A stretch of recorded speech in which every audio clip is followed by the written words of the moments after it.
Hi, let's come together and just jump in and ground our dialogue. I bet if I asked each and every one of you listening today if you thought your company needs to be in the innovative stream, you'd be saying absolutely yes, because your company isn't going to be profitable in the future unless you have new innovative products or services. And it's equally clear that employees who aren't able to create, in other words, in the top half of this graph, they have a very bleak future in front of them. As a matter of fact, if they aren't in the top arena, as you can see in this graph, the routine work that they're doing is either going to be performed by other developing countries and done by people in other countries, or it's going to be done by machines. There's another global study out there that shows corporate and public leaders are reporting that creativity and innovation is the most important quality a leader must have. So there's no question how central innovation is to the future of your company. So honestly, if it's important to your company, and that is absolutely true, then it has to be critical that each and every team member gain a level of comfort and confidence in their ability to make a difference each and every day, a creative, innovative difference. You know, some of you out there might not like to hear how important this mindset is. However, you can't allow any reservations you may have to hold you back from developing the innovative muscle necessary for you and your team's career growth and for the future of all of you, your career, your employees' careers, and your company's future. Do you find that you don't have enough time? Because what I've discovered is there's 4 constraints that hold people back, and one of them is time. When I'm coaching people, almost invariably they're saying to me, I'm completely overwhelmed with my day-to-day activities. I really don't have time to do anything else. You can't ask me to do anything else. And yet the answer is yes, you have to. Because just because you're busy doesn't mean that you can ignore such an important aspect of your responsibilities. So finding more time in your calendar isn't an option, it's a necessity. You know, and if you want to dig into the topic of time a bit deeper, please email me because I have tons of hints and my email address is on the last page of this presentation. Feel free to email me and I'll send you some information. The second area that I find people are saying to me, the stumbling block to being creative is, I don't believe I'm creative. Perhaps you don't believe you're creative. This is something, as I mentioned, I hear from many clients. And that's that naysayer running around in your head going, no, you're no good, you're no good. Yet think back when you were a child entering kindergarten. I bet every dime I have that your teachers and your parents and the world around you witnessed you as an inveterate little inquisitive seeker of information. Creativity is an innate ability that each and every one of us have it. We all have that curiosity of spirit if we let it out. And the truth of the matter is that innovation is something that we can relearn if we've allowed it to fall asleep in our head. So if you've lost confidence, know that you do have an innate ability to create and start looking at ways to bring it back into you. Unfortunately, what I discover is that many adults believe that, their definition, the way they look at innovation and creativity is like the Edison of the world or the Einstein with all the breakthroughs. And that's what they're expecting of them. But honestly, this isn't what business is looking for from you. Although I have to tell you that if you have one of those breakthrough ideas like an Edison or an Einstein, please tell someone about it because it could be the future of your company. But really what your company wants you to do is to be curious about your work environment, to notice repetitive customer problems. They want you to notice process glitches, and then they want you to ask yourself, how can it be improved? That is innovation in action. It is as simple and as complex as that. But I have to tell you, if you still in your mind say, I can't be creative, then I really suggest that you start reading Carol Dweck's book, Mindset. It's an excellent book, and what you're expressing if you're saying, I can't, is a fixed mindset, which forever limits your possibilities, rather than a growth mindset, which trusts you can expand who you are and what you know.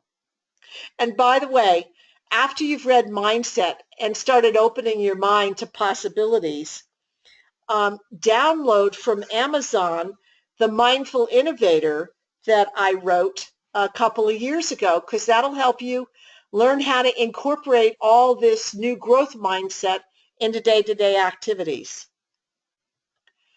One of the other things that I've run across is that people just don't know how to manage creative people.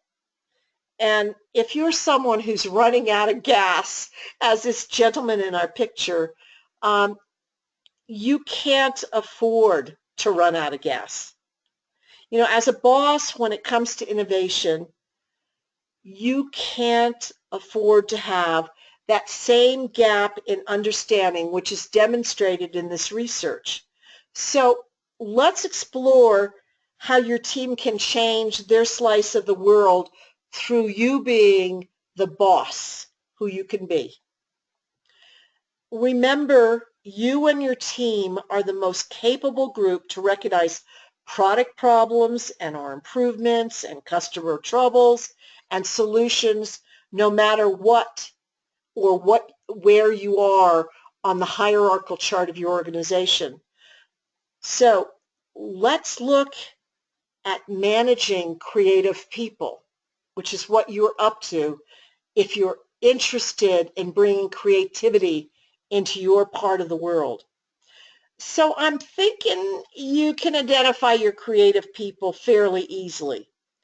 They're the employees who constantly are coming to you with ideas to improve your company's products, services, or processes, sometimes ad nauseum. Remember, though, innovation is always an inefficient process from a productive management point of view, which is where you live. The more you insist upon structure, the less you will encourage innovation, or you just may shut it down entirely. These high-level innovators may be a major irritant to you as they question everything, even questioning activities outside of their job descriptions, and they're looking at the organization as a whole. They often are not easy to manage, and yet they're invaluable to you and to your organization. So I got to tell you, your job is to take a deep breath, listen, and perhaps you will see something newly that you never saw before if you take on the mindset of exploring for gold. Now, there's another aspect to this innovation, and honestly, it's the office space. It's the workspace. It's the arena in which you're creating. You and I both know that the Apples and the Googles of this world have highly creative work environment. And most of you probably don't have environments that are that creative.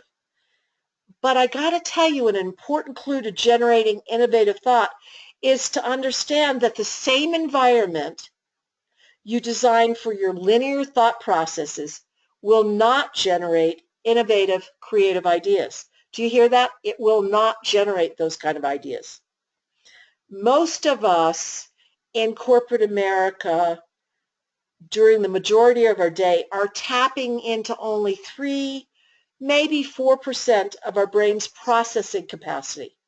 This is an excellent state for sequential thinking. What it is not good for is problem solving or the aha moments of innovation. We need to consciously, as individuals or as a leader, generate an environment that is conducive for innovation, that shakes your people up and says, no, we're not going to do things like we always have. We're looking at this differently. And what are some of the great ideas that you can have in order to do that? Well, nature has a profound impact on humans.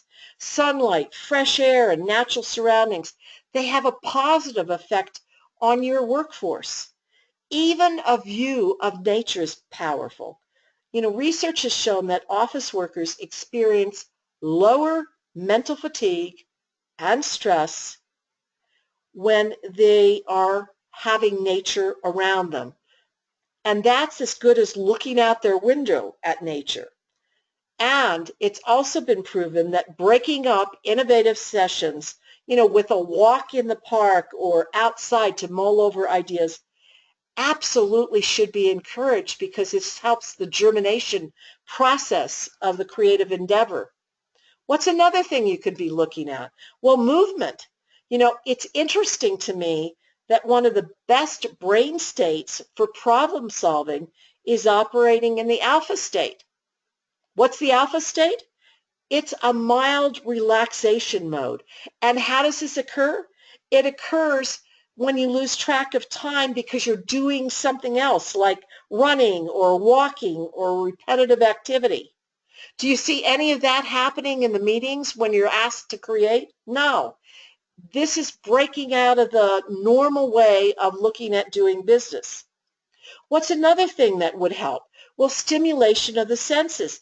This is thinking about color and visual interests and actually having messy areas. If some of you have taken my programs, I always bring big, fat, colored markers and wildly colored construction paper, and I scatter it around the tables in the room. When I'm able, I bring candles, which honestly in my mind are a miniature fireplace. It's a relaxant for me as I stare into the fire. What I'm saying is shake up your typical conference room setting. Don't just go in there the normal way. What's something else you can do? Well, reflection is part of bringing out healthy innovation and creativity. So, think about having a water fountain in your conference room, or bring in a CD with iTunes would be better for me to say, iTunes, with the sound of a, babbling brook. Turn the lights down. Get quiet. Let people think without stress. Another great thing is to create a play area. Many companies have toys and Play-Doh and all sorts of things that people are putting together as they're thinking. Doodling is a great releaser where the doodling lets the background of your mind come up with innovative ideas. All of this helps executives sink into their highly creative, childlike state of thinking. Creating a work environment that stimulates innovation is only limited by you. So expand your thinking to give you and your team a chance to come up with those big, juicy, big picture breakthrough ideas, which are so necessary for your company to thrive and survive. This is just a taste, but I hope it has opened your eyes a bit. And it has you starting to open your mind to the wide and fun possibilities you could produce to generate creative thought in your meetings. So start planning how you're going to implement some of this information right now in your day-to-day activities when you're bringing out innovation. Oh, and if you're interested in adding a bit of innovation to your meetings, there's a link below that has a PDF file, and it offers a ton more creative ideas for you. Feel free to click on that and use them to your heart's content. Much success, and thank you so much for listening.